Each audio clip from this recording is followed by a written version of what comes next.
السلام علیکم ناظرین، کیا حال چال ہے؟ امید کرتی ہوں آپ سب ٹھیک ہوں گے۔ زندگی کا ایک انمول سبق۔ ایک آدمی کے 4 بیٹے تھے۔ وہ چاہتا تھا کہ اس کے بیٹے یہ سبق سیکھ لیں کہ کسی کو پرکھنے میں جذباتی کا مظاہرہ نہ کریں۔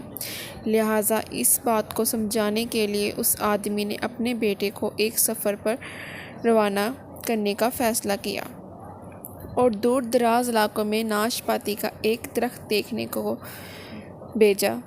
ایک وقت میں ایک بیٹے کو سفر پر بھیجا کہ جاؤ اس درخت کو دیکھ کر آ جاؤ۔ باری باری سب کا سفر شروع ہوا۔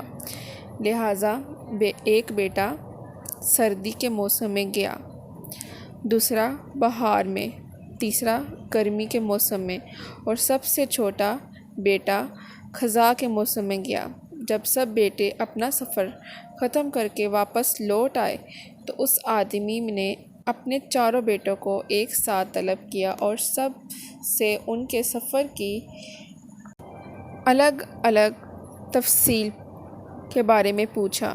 پہلا بیٹا جو جاڑے کے موسم میں گیا اس درخت کو دیکھنے کے لیے، اس نے کہا، ابا جان، وہ درخت بہت بدصورت، جھکا ہوا اور ٹیڑھا سا تھا۔ دوسرے بیٹے نے کہا کہ والد محترم، وہ درخت تو ہرا بھرا تھا، ہرے بھرے پتوں سے بھرا ہوا تھا۔ تیسرے بیٹے نے ان دونوں بھائیوں سے اعتراف کیا کہ وہ درخت تو پھولوں سے بھرا ہوا تھا اور یہ کہ اس جیسا حسین منظر اس نے پہلے کبھی نہیں دیکھا تھا۔ سب سے چھوٹے بیٹے نے اپنے سب بڑے بھائیوں سے اتفاق ظاہر کیا کہ وہ ناشپاتی کا درخت تو پھل سے لدا ہوا تھا اور اس پھل کے بوجھ سے درخت زمین سے لگا زندگی سے بھرپور نظر آ رہا تھا۔ یہ سب سننے کے بعد اس آدمی نے مسکرا کر اپنے 4 بیٹوں کی جانب دیکھا اور کہا، تم 4 میں سے کوئی بھی غلط نہیں کہہ رہا، سب اپنی اپنی جگہ درست ہیں۔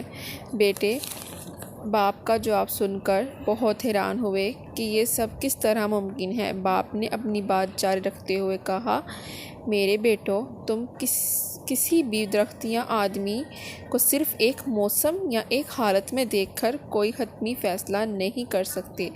کسی فرد کو جانچنے کے لیے تھوڑا وقت ضروری ہوتا ہے۔ انسان کبھی کسی کیفیت میں ہوتا ہے اور کبھی کسی کیفیت میں۔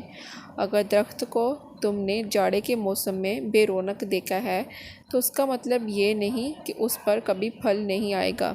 اسی طرح اگر کسی آدمی کو تم لوگ غصے کی حالت میں دیکھ رہے ہو تو اس کا مطلب یہ نہیں کہ وہ آدمی برا ہی ہوگا۔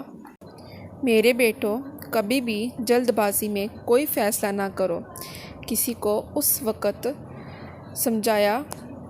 سمجھا یا پرکھا جا سکتا ہے کہ جب یہ تمام موسم اس کے اوپر گزر جائے۔ اگر تم سردی کے موسم میں اندازہ لگا کر نتیجہ اخذ کر لو گے تو گرمی کی ہریالی، بہار کی خوبصورتی اور بھرپور زندگی سے لطف اندوز ہونے سے رہ جاؤ گے۔ صرف ایک دکھ کی پریشانی کے لیے اپنی زندگی کی باقی خوشیوں کو داؤ پر مت لگاؤ۔ زندگی کے ایک برے موسم کو بنیاد بنا کر باقی زندگی کو مت پرکھو۔ امید کرتی ہوں کہ آپ کو میری یہ سٹوری بہت اچھی لگی ہوگی۔ پلیز میرے چینل کو سبسکرائب ضرور کیجیے گا۔ شکریہ۔